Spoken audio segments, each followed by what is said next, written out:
और बुलेटिन की शुरुआत करते हैं इस वक्त बंगाल से आ रही एक बड़ी खबर के साथ, जहां पर वक्फ बिल के खिलाफ बंगाल में विरोध प्रदर्शन हो रहा है। जंगीपुर मुर्शिदाबाद में वक्फ कानून का विरोध हो रहा है। वक्फ कानून के खिलाफ बंगाल में विरोध प्रदर्शन हो रहा है। जंगीपुर मुर्शिदाबाद में वक्फ कानून के खिलाफ विरोध प्रदर्शन हो रहा है। बड़ी खबर इस वक्त, कल भी रेलवे स्टेशन, उसके रेलवे ट्रैक पर लोग जम गए थे और बीजेपी नेता अमित मालवीय ने कल आरोप लगाया था, ये सब ममता बनर्जी जो कि मुख्यमंत्री हैं, उनकी बयानबाजी के बाद वहां पर हुआ। तो वक्फ कानून का विरोध करते हुए जंगीपुर और मुर्शिदाबाद में प्रदर्शन हो रहा है।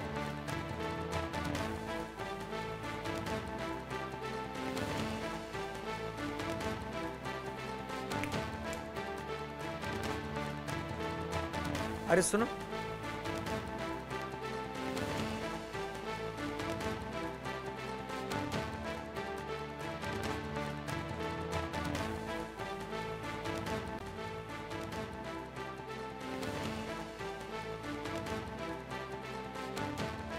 बंगाल से इस वक्त की बड़ी खबर सामने आ रही है।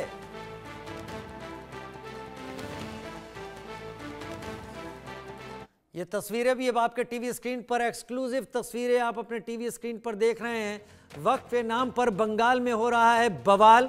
जो तस्वीरें आपके टीवी स्क्रीन पर आगजनी हो रही है, वो तस्वीरें हम साफ देख पा रहे हैं। सड़क पर यह आगजनी की गई है और इसमें वाहनों को आग लगाई गई है, जो देख पा रहे हैं। आगे की कार तो ठीक है। रैनिक दत्ता हमारे संवाददाता हमारे साथ इस वक्त जुड़ गए हैं। रैनिक, डिटेल में बताइए, क्या, कहां, कितना कुछ हो रहा है विरोध? देखिए, ये मुर्शिदाबाद का जंगीपुर का घटना है। मुर्शिदाबाद में जंगीपुर में ओमरपुर जो मोड़ है, उस मोड़ पर आज वक्फ बिल को लेकर, वक्फ बिल का विरोध में आज प्रदर्शन चल रहा था। ठीक उसी टाइम पर पुलिस की तरफ से ये प्रदर्शन को रोकने का कोशिश किया गया था, क्योंकि पुलिस की तरफ से कहना है कि जिस रूट में रैली होना था, उस दूसरे रूट से ये रैली जा रहा था और रैली का कोई परमिशन नहीं था, और इसी कारण में पुलिस की तरफ से ये रैली को रोकने के लिए कोशिश किया गया। ठीक उसी टाइम पर पुलिस के साथ हाथापाई हुआ। ये जो रैली किया है, इस संगठन की तरफ से पुलिस के ऊपर हमला किया गया। पुलिस के साथ हाथापाई के दौरान पुलिस का जो गाड़ी, वो गाड़ी को देखते हुए पत्थरबाजी किया गया। पुलिस के गाड़ी के ऊपर हमला किया गया। पुलिस का गाड़ी तोड़फोड़ किया गया। जैसे कि खबर मिल रहा है कि करीब 6 के ऊपर पुलिस का गाड़ी तोड़फोड़ किया गया है। 2 पुलिस का गाड़ी में आगजनी का घटना घटाया गया है और उसके साथ साथ ही पूरा जो एरिया 12 नंबर जो जातीय सड़क है, उसको पूरा बंद कर दिया गया है, अवरुद्ध कर दिया गया है। अभी भी जो सिचुएशन, वो सिचुएशन कंट्रोल में ले आया जा गया है। पुलिस की तरफ से रैपिड एक्शन फोर्स को उतारा गया है पूरा सिचुएशन को कंट्रोल करने के लिए। जैसे कि कहा जा रहा है कि ओमरपुर मोड़ में सुकांता मजुमदार मेरे साथ इस वक्त फोन लाइन पर जुड़ गए। रहने आप थोड़ा इंतजार करें। मजुमदार साहब, बहुत स्वागत है। ये जो कुछ भी तस्वीर इस वक्त निकलकर सामने आ रही है, ये जो कुछ भी तस्वीर कल हमने देखी थी, एक रेलवे स्टेशन, रेलवे ट्रैक के ऊपर अमित मालवीय बीजेपी की तरफ से इल्जाम लगा रहे थे कि ये ममता दीदी के बयानबाजी के बाद ये हो रहा है। क्या कहना है सुकांता मजुमदार आपका?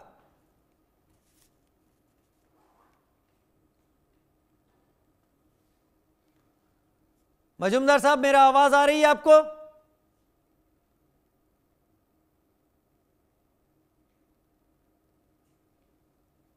ठीक है, रैनिक का रुख कर लेते हैं। रैनिक, वक्फ कानून बन चुका है, राष्ट्रपति उस पर सिग्नेचर कर चुकी हैं। अब इसको लेकर राज्य में इस प्रदर्शन के क्या मायने रह जाते हैं, और क्या वहां की पुलिस और राज्य सरकार अब इन प्रदर्शनों को रोकने की कोशिश कर रही है या फिर साइलेंट है?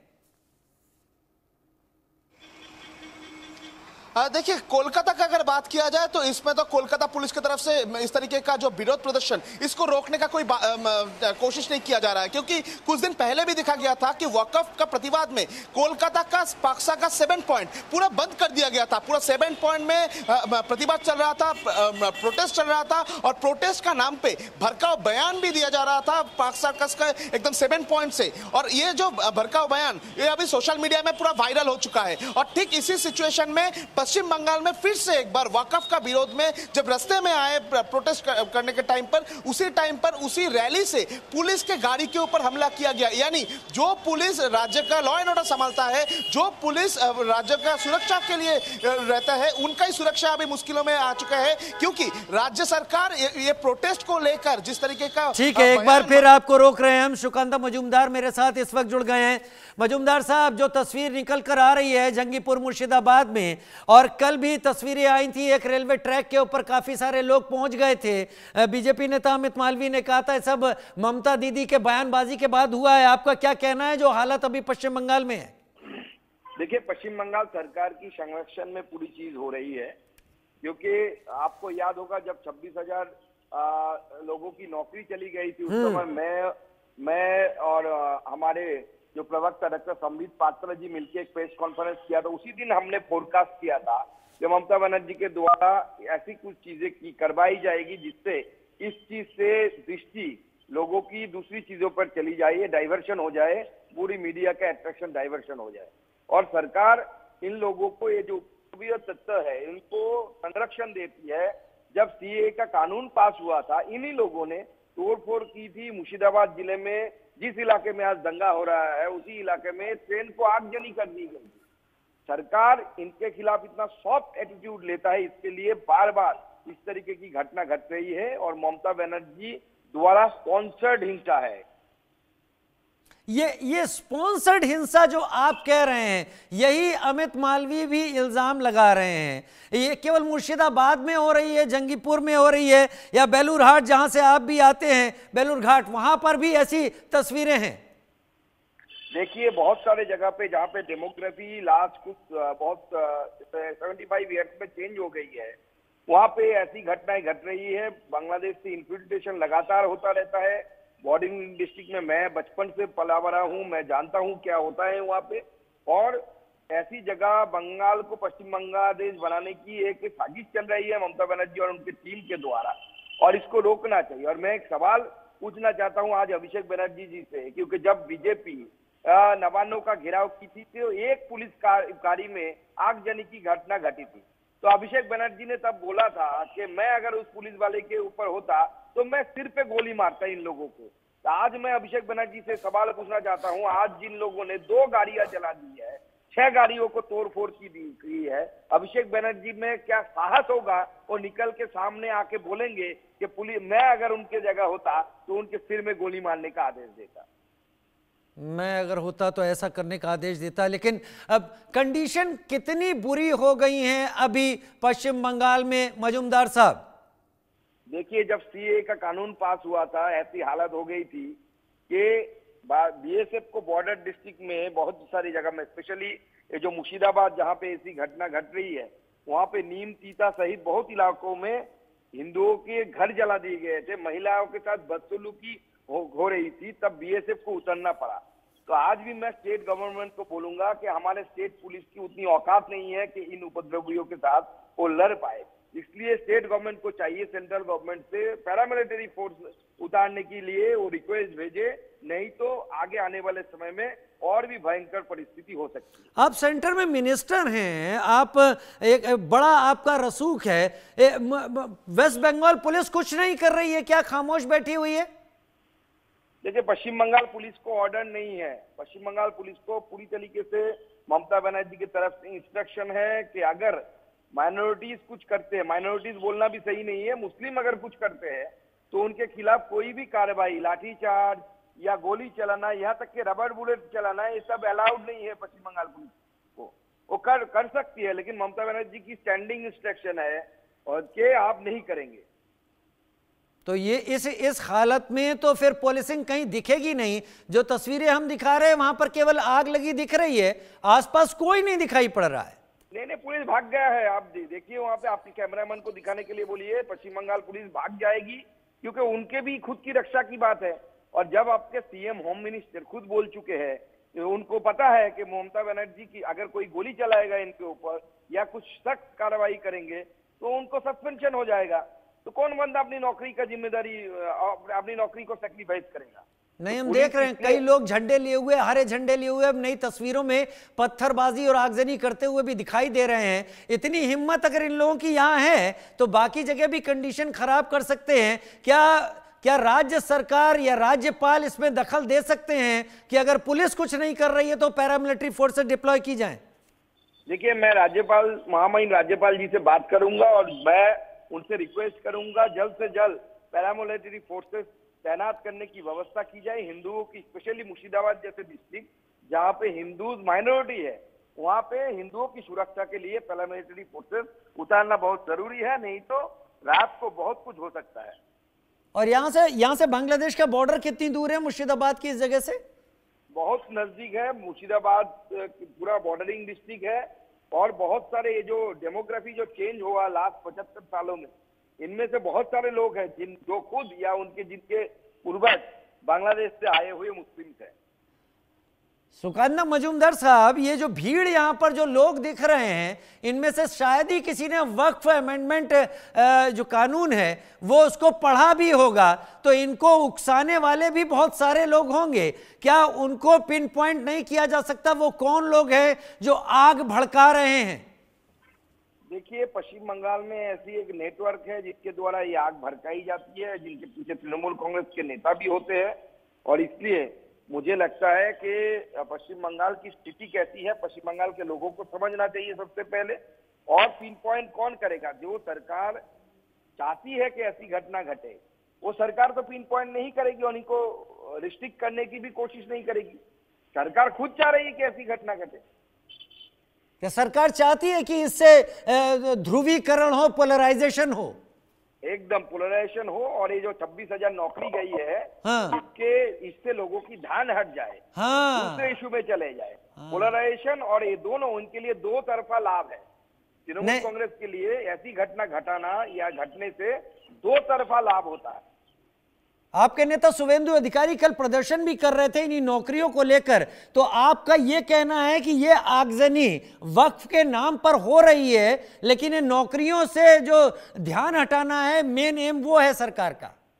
एकदम वही मेन एम है। और हमारे विरोधी दल नेता पूरे विधायकों के साथ कल प्रदर्शन किया। हमारे युवा मोर्चा, लॉकेट चैटर्जी पूर्व सांसद, उनके नेतृत्व में प्रदर्शन किया। हमारे युवा मोर्चा के अध्यक्ष अरेस्टेड हुए थे, बहुत सारे हमारे डिस्ट्रिक्ट प्रेसिडेंट अरेस्टेड हुए थे। और हर जगह में हम इसके खिलाफ आंदोलन करेंगे। ममता बनर्जी और उनकी पार्टी चाहती है कि लोग इस करप्शन को भूल जाए, यहाँ से ध्यान हट जाए, वो हम होने नहीं देंगे। क्या बीजेपी के नेताओं कार्यकर्ताओं के घरों पर, उनके ऊपर भी हमले हुए हैं इस दौरान? देखिए, सीए के समय इसी जिले में बीजेपी के नेताओं के घर के ऊपर हमले हुए थे।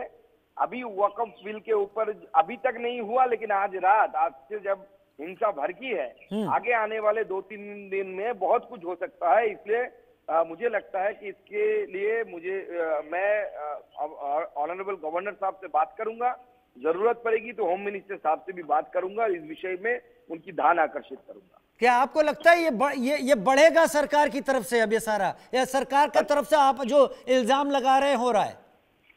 सरकार बढ़ाने की हर संभव कोशिश करेगी।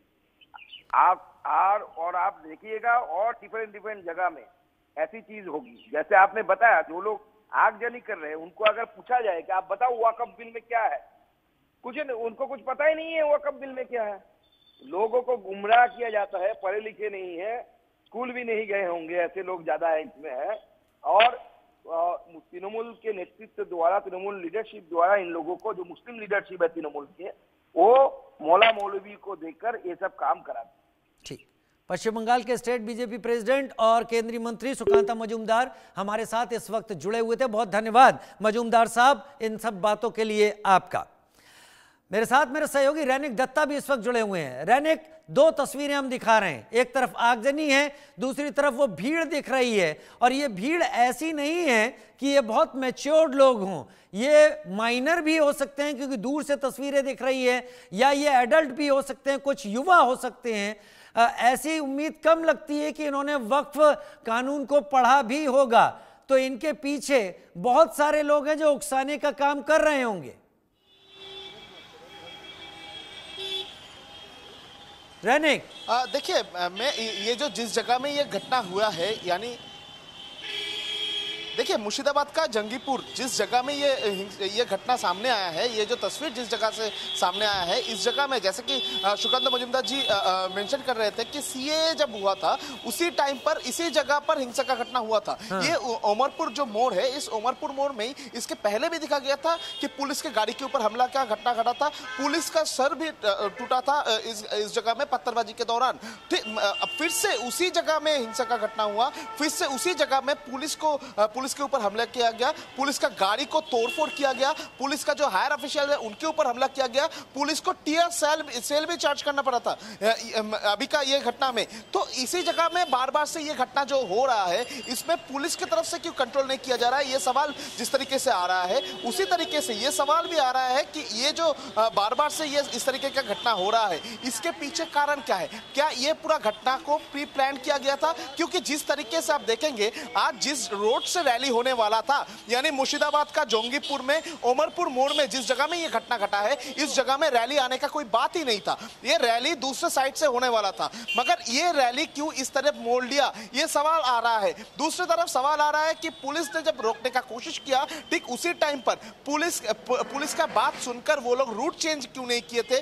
क्योंकि पुलिस की तरफ से रैली को बैन नहीं किया गया था, पुलिस की तरफ से सिर्फ कहा गया था कि ये जो रूट है, इस रूट को बदल कर दिया जाए क्योंकि इस रूट का परमिशन नहीं है। तो रूट को चेंज क्यों नहीं किया गया था? उस रूट से जाने के लिए पुलिस के साथ हाथापाई क्यों हुआ? पुलिस के ऊपर टारगेट क्यों किया गया? इस तरीके का आगजनी का घटना, इस तरीके का पत्थरबाजी का घटना क्यों आया है, ये सवाल आ रहा है। तो इसी जगह से फिर से एक बार यही सवाल ही आता है कि सीएए का जब घटना हुआ था, उसी टाइम पर जिस तरीके का तस्वीर बंगाल में देखने को मिला था कि एक प्री प्लान साजिश जो देखने का मिला था, क्या फिर से वक्फ बिल को सामने रखते हुए उसी तरीके का सिचुएशन बंगाल में तैयार हो रहा है? ये सवाल आ रहा है। क्योंकि आप देखेंगे बंगाल में इसके पहले 2 दिन अगर बात किया जाए तो पहला तो है एकदम डोडिना क्रॉसिंग, जो कि सेंट्रल कोलकाता में है। डोडिना क्रॉसिंग में जो प्रोटेस्ट हुआ था, उस डोडिना क्रॉसिंग से जिस तरीके से वक्फ बिल को लेकर बार बार से सेंट्रल गवर्नमेंट के खिलाफ में बयानबाजी किया जा रहा था, भड़काऊ बयान दिया जा रहा था, ठीक उसके अगले दिन पार्क सर्कस 7 पॉइंट, जो कि और एक मेन इंपॉर्टेंट पॉइंट है कोलकाता का, ठीक उसी जगह पर एकदम दोपहर को करीब 3 बजे के आसपास सेंट्रल कोलकाता में पार्क सर्कस 7 पॉइंट में पूरा रास्ता ब्लॉक करके पुलिस के सामने भड़काऊ बयान दिया जा रहा था वक्फ बिल को सामने रखते हुए। ठीक ये 2 घटना के बाद ही मुर्शिदाबाद में इस तरीके का घटना होना, तो इसी जगह से बार बार से एक ही सवाल आ रहा है, बंगाल में वक्फ बिल को लेकर इस तरीके का घटना तैयार करने के पीछे कारण क्या है? बार बार से मुर्शिदाबाद क्यों चर्चे में आते हैं? मुर्शिदाबाद में इसके पहले भी जंगीपुर में बहुत सारे बार हिंसा का घटना हुआ था, वो कार्तिक पूजा का दौरान हो, वो सरस्वती पूजा का दौरान हो, बहुत सारे बार मुर्शिदाबाद चर्चे में आए थे। फिर से एक बार वक्फ बिल को लेकर मुर्शिदाबाद में पुलिस के ऊपर हमले का जो घटना, ये क्यों घटा? ये बार बार से सवाल आ रहा है। और जैसे कि बीजेपी की तरफ से दावा किया जा रहा है कि ये पूरा घटना के पीछे एक प्री प्लान हो सकता है, ये घटना हो सकता है कि किसी और चीज को छुपाने का कोशिश के लिए इस तरीके का घटना को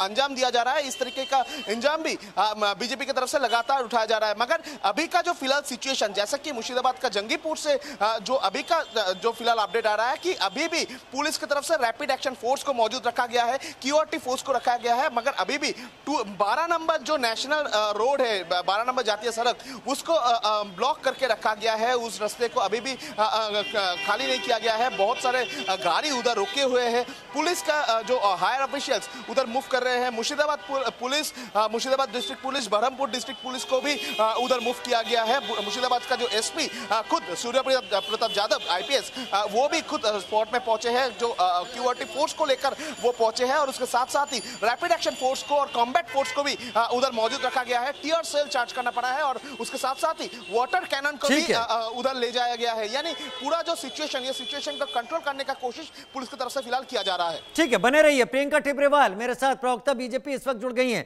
प्रियंका जी, जो तस्वीरें इस वक्त मुर्शिदाबाद जंगीपुर से सामने आ रही हैं वक्फ कानून के विरोध को देखते हुए, इसमें दिख तो कुछ ही एक लोग रहे हैं और जो उनके हाव भाव से हम अंदाजा लगा पा रहे हैं वो बहुत ज्यादा उम्र के नहीं लग रहे। तो इस बात की उम्मीद कम है कि वक्फ कानून को उन्होंने डिटेल में पढ़ा भी होगा। इससे एक इशारा तो मिलता है कि उनके पीछे बहुत सारे ऐसे लोग हैं जो सामने तो नहीं हैं लेकिन उकसाने में आगे हैं। हालांकि आगजनी की तस्वीरें टीवी स्क्रीन पर किस तरह से ले रही हैं आप? इस दहशत का मास्टरमाइंड है ममता बनर्जी। दहशत और अड़चनी फैलाने वाली है ममता बनर्जी, लोगों को भड़काने वाली है ममता बनर्जी। देखिए, जब वक्फ बिल पास होने की बात हो रही थी तभी ममता बनर्जी ने कह दिया था कि इस तरह का वायलेंस हो जाएगा, ऐसे ये वो। उसके बाद ईद के मंच पर जाकर के लोगों को भड़काती हैं, तो भड़काने में नंबर 1 है वो, और वो चाहती है कि ये लड़ाई हो, इस तरह से लड़ाई हो। मगर दुख की बात ये है कि इस तरह की लड़ाई में टीएमसी के लोगों पर हमला नहीं होता। हमला किस पर होता है? पुलिस पर। उनके परिवार घायल होते हैं, पुलिस वाले घायल होते हैं, आम जनता घायल होती है। और इस सब का लेना देना ममता बनर्जी को कोई इससे फर्क नहीं पड़ता, तो फर्क जनता को पड़ता है। इसीलिए हमेशा पश्चिम बंगाल में जो हिंसा है उसको भड़कावा देने में नंबर 1 रहता है तृणमूल, मगर लॉ एंड ऑर्डर संभालने में रहता है 0 पोजीशन पर। इसीलिए रामनवमी पर ये मिचिल नहीं निकालने देते। जी प्रियंका जी बोलिए। तो इसका पूरा सवाल जवाब जो है वो ममता बनर्जी से करना चाहिए कि आप जहां मुख्यमंत्री हैं वहां इस तरह के दंगे क्यों हो रहे हैं। आप बताइए कि एक पर्टिकुलर कौम जिनकी लात खाने को ये रेडी रहते हैं, तो उनको पकड़ने में इनका जो है जरा भी साहस नहीं है, क्योंकि ये जानते हैं कि उनके सामने ये मुंह नहीं खोल सकते हैं। वही ना वोट बैंक है। इसीलिए पश्चिम बंगाल में इस तरह का जो ये वातावरण आपको देखने मिल रहा है, ये एकदम डेली हैबिचुअल वाली बातें हो गई है, आए दिन होता रहता है ऐसा। प्रियंका जी 1 मिनट जरा रुकिए, हम कुछ अब ये इस आगजनी के साथ हम कुछ चीजें अपने दर्शकों को बता दें। वक्फ प्रदर्शन, वक्फ के कानून के खिलाफ जो प्रदर्शन था उसके चलते कोलकाता में भड़काऊ भाषण भी दिए गए थे। ये सारी तस्वीरें ऐसे ही नहीं निकल रही हैं, इन्हें सीक्वेंस में समझना होगा। ये हम नहीं कह रहे हैं, तस्वीरें आपको दिखा देते हैं। सुनिए क्या हो रहा है इस कोलकाता में भड़काऊ भाषण में। कि आने वाली नस्लें दीन और ईमान पर कायम रहे। आप चाहते हैं कि आप कब्रिस्तानों में जिस तरह से दफनाए जा रहे हैं उसी तरह से दफनाए जाए। आप चाहते हैं, अगर ये चाहते हैं तो हर रोज आपको सड़कों पर निकलना होगा, क्योंकि सदन तुम्हारा है, सड़क हमारा है। तुम सदन में बिल तो पास करा सकते हो, हम सड़क से नहीं हटेंगे उस वक्त तक जब तक कि ये बिल बातिल नहीं हो जाता। अजीजाने मिल्लत, आपको ये बात समझनी होगी कि एनआरसी का जमाना था। एनआरसी में आप हजरात की ताकत ने उस बिल को पेंडिंग किया है, लेकिन ये ना समझे वो खतरा आपके सरों से टला है, वो खतरा भी बाकी है। अगर ये बिल पास तो हो गया है, अगर इसको आपने सरेखम तस्लीम कर लिया तो यकीन जाने एनआरसी भी लागू होगा, यूसीसी भी लागू होगा, और फिर ये टोपी पहनकर आप रास्ते में उतर नहीं पाएंगे, दाढ़ी रखकर रास्ते में चल नहीं पाएंगे, आपकी बहनें हिजाब पहनकर कॉलेज और स्कूल जा नहीं पाएगी। क्या ये मुमकिन है कि नहीं है? अगर ये कानून पास हो गया तो ऐसा होगा। मेरे साथ बीजेपी प्रवक्ता इस वक्त जुड़ी हुई हैं। प्रियंका जी, तो जो तस्वीरें हम मुर्शिदाबाद से इस वक्त देख रहे हैं, ऐसा लगता है इसकी स्क्रिप्ट कोलकाता की इस रैली में लिखी जा रही थी, जहां पर उकसाया जा रहा था कि सदन में बिल तो तुम पास करोगे, सड़क हमारी है। प्रियंका, देखिए, मैंने तो पहले ही जब ये भड़काऊ भाषण सुना कि आप टोपी नहीं पहन पाइएगा, बिना टोपी के घूमना पड़ेगा, तभी मैंने कह दिया था कि ये आग लगाना शुरू हो गया है और इस आग की लपटों में जलेगा बंगाल। वही हो रहा है। मैं कहती हूँ भड़काऊ भाषण देने के से अगर हिंसा भड़कती है तो जिस जात का या जिस धर्म का भी आदमी उसे दे रहा है उसको तुरंत अरेस्ट किया जाना चाहिए। क्यों ममता बनर्जी ने अरेस्ट नहीं करवाया इनको? और इससे पहले ममता बनर्जी को यह पूछिए कि जब हिंदुओं को रैली के लिए परमिशन के लिए कोर्ट जाना पड़ता है, जब कुछ भी अपना धर्म को मनाने के लिए कोर्ट जाना पड़ता है, तो इस तरह का ये जो इन्होंने गैदरिंग किया था जिसमें भड़काऊ भाषण दिए गए, क्या इसके लिए कोई परमिशन ली गई थी? और अगर ली गई थी तो क्यों दिया ममता बनर्जी की पुलिस ने वो परमिशन इनको? और देने के बाद अरेस्ट क्यों नहीं किया इस तरह के भड़काऊ बयान पर? मगर नहीं, मैंने आपसे कहा ना, इनकी तो लात भी खाएगी, और वो लात चाहे इनके सर पर पड़े या मुंह पर। टीएमसी ने अपनी शर्म लिहाज इज्जत सब बेच दी है इनके हाथों, और आज पश्चिम बंगाल जल रहा है सिर्फ और सिर्फ ममता बनर्जी के कारण। मैं गौर से देख रहा हूं प्रियंका जी, तो आग भी पुलिस की गाड़ियों में लगाई गई है। अरे मैं तो कह रही हूँ, कौन सा ममता बनर्जी के घर के किसी को चोट पहुंची है या उनके घर वाले घायल हुए या कोई घर का मरा है? आज अगर पुलिस वाले मरते हैं उनके परिवार वाले रोएंगे, थोड़ी ना ममता बनर्जी रोएंगी। तो जिनके अपने मरते हैं उनको दर्द होता है। यहाँ की सरकार जो है वो सिर्फ अपने बारे में सोचती है, औरों के बारे में नहीं। आग की तस्वीरें लगातार दिखाई पड़ रही हैं। प्रियंका जी, बहुत शुक्रिया, आप मेरे साथ जुड़ी इस जानकारी के साथ। हम लगातार आग की तस्वीरें इस वक्त दिखा रहे हैं। दो तस्वीरें आपके टीवी स्क्रीन पर, एक्सक्लूसिव तस्वीरें। एक तरफ पुलिस की गाड़ी जलती हुई दिखाई पड़ रही है, कुछ लोग भी इसमें दिखाई पड़ रहे हैं। दूसरी तस्वीर हम आपको अभी दिखाएंगे जिसमें कुछ युवक पत्थरबाजी करते हुए भी दिखाई दे रहे हैं। वक्फ कानून को लेकर विरोध प्रदर्शन के बीच पश्चिम बंगाल में अगर ऐसी तस्वीरें सामने आनी शुरू हो गई हैं तो उसके पीछे कोलकाता की उस रैली का भड़काऊ भाषण भी जिम्मेदार है, जहां पर जोर जोर से चिल्लाकर कहा जा रहा था कि अब आप लोग टोपी भी नहीं पहन पाएंगे, जबकि हकीकत ऐसी नहीं थी। सदन में तुम पास करोगे, सड़क पर हम बने रहेंगे। वक्फ पर बंगाल जल उठा है, वक्फ के नाम पर बंगाल में बवाल हो रहा है। बहुत उम्मीद है कि प्रशासन जल्दी सारी चीज़ों को कंट्रोल में कर लेगा, पुलिस बहुत जल्दी चीज़ों को अपने हाथ में ले लेगी। लेकिन फिलहाल ये तस्वीरें बता रही हैं कि जब ये आगजनी हुई तब वहाँ पर केवल और केवल आगजनी करने वाले दंगाइयों की भीड़ रही होगी और कोई नहीं।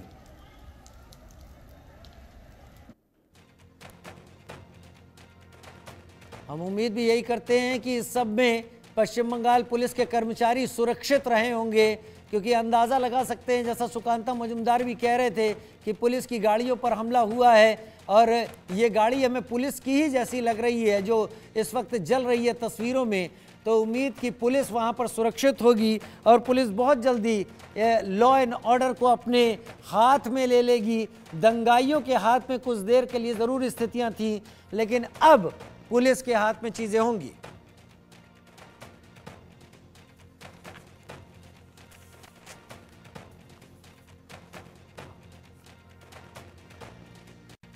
बढ़ेंगे आगे, लेकिन उससे पहले इस वक्त की